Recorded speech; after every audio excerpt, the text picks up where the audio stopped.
ഞാൻ കുറച്ച് വിസിറ്റേഴ്സുകാരോട് സംസാരിച്ചപ്പം എനിക്ക് മനസ്സിലായ അവരുടെ പ്രധാനപ്പെട്ട പ്രശ്നം ജോലി കിട്ടാത്തതല്ല, ഫുഡിന്റെ മെസ്സ് സമയത്ത് കിട്ടാത്തതാണ്. അതായത് രാവിലത്തെ ബ്രേക്ക്ഫാസ്റ്റ്, ഉച്ചത്തെ ലഞ്ച്, അതുപോലെ വൈകുന്നേരത്തെ ഡിന്നർ. അപ്പൊ ഈ ഒരു ചുരുളിപ്പെട്ട അവസ്ഥയാണ് ഇവർക്ക്. അപ്പൊ ഈ ഇതിന് വേണ്ടിയിട്ട് ഇവർ വെയിറ്റ് ചെയ്യാണ്. അതിന് ഇവരെ മാത്രം കുറ്റം പറയാൻ പറ്റില്ല. കാരണം എന്ന് വെച്ചാൽ നമ്മൾ നാട്ടിൽ നിന്ന് ഈ ബാച്ചിലേഴ്സ് ആയിട്ടുള്ള ആൾക്കാർ അല്ലെങ്കിൽ ഫാമിലിയുള്ള ആൾക്കാർ രാവിലെ അമ്മ ഉണ്ടാക്കുന്ന കഞ്ഞിയോ ദോശയോ അതുപോലെ ഉച്ചത്തെ പൊതിച്ചോറ് അല്ലെങ്കിൽ ഇത് സ്കൂളിലേക്കോ കോളേജിലേക്കോ ഓഫീസിലൊക്കെ ഇത് കൊണ്ടുപോയി നമ്മൾ ശീലിച്ചിരിക്കുകയാണ്.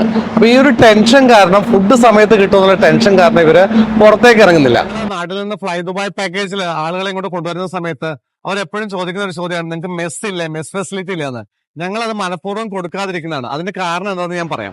വിസിറ്റേഴ്സിൽ വരുന്ന സമയത്ത് തന്നെ ഈ മെസ്സിന് ആദ്യമേ കാശ് കൊടുത്തുകൊണ്ട് എങ്ങനെയും മാക്സിമം അത് മുതലാക്കുക എന്ന് മാത്രമാണ് ഒരു മലയാളി ആവറേജ് ചിന്തിക്കുക. അല്ലാണ്ട് അവർ ജോലി കണ്ടുപിടിക്കാനുള്ള ഉത്സാഹമല്ല, എങ്ങനെയും മെസ്സ് മാക്സിമം യൂസ് ചെയ്യുക, അല്ലേ? 10 വർഷം മുമ്പ് ഞാനിവിടെ വന്ന സമയത്ത് ഞാൻ എന്താ ചെയ്തതെന്ന് വെച്ചാല്, എന്റെ കയ്യിൽ ഒരു പ്രോട്ടീൻ ബാർ, അതുപോലെ ഒരു ബോട്ടിൽ വെള്ളം, അതുകൂടാണ്ട് ഒരു പഴമോ അല്ലെങ്കിൽ എന്തെങ്കിലും ഡ്രൈ ഫ്രൂട്ട്സ് ഒക്കെ കയ്യിൽ കരുതിയിട്ടുണ്ടായിരുന്നു.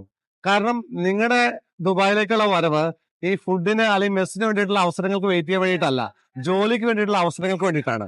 അപ്പൊ നമുക്ക് ജോലിക്ക് ആദ്യം വേണ്ടത് ഫ്ലെക്സിബിലിറ്റിയാണ്. ആ ഫ്ലെക്സിബിലിറ്റിയിൽ നിന്നാണ് ബാക്കിയുള്ള കാര്യങ്ങൾ മുന്നോട്ട് പോകുന്നത്. കാരണം അങ്ങനെ നിങ്ങൾ ചെയ്തില്ലെങ്കിൽ നിങ്ങൾക്ക് മറ്റുള്ളവരെ കാണാനുള്ള അവസരങ്ങൾ, പുറത്തു പോകാനുള്ള അവസരങ്ങൾ, ഇന്റർവ്യൂസ് അറ്റൻഡ് ചെയ്യാനുള്ള അവസരങ്ങൾ, നെറ്റ്വർക്കിംഗുള്ള അവസരങ്ങളൊക്കെ നഷ്ടപ്പെടുകയാണ്. അപ്പൊ എന്റെ ആ ഉപദേശം എന്താണെന്ന് വെച്ചാൽ, നിങ്ങൾ മെസ്സിന് വേണ്ടി വെയിറ്റ് ചെയ്യുന്നതിന് പകരം ഇന്റർവ്യൂ കോൾസിന് വേണ്ടി വെയിറ്റ് ചെയ്യുക, അതിനുള്ള സാഹചര്യങ്ങൾ ഒരുക്കാൻ ശ്രമിക്കുക. നിങ്ങൾ ദുബായിൽ വന്നത് എന്തിനാണ്?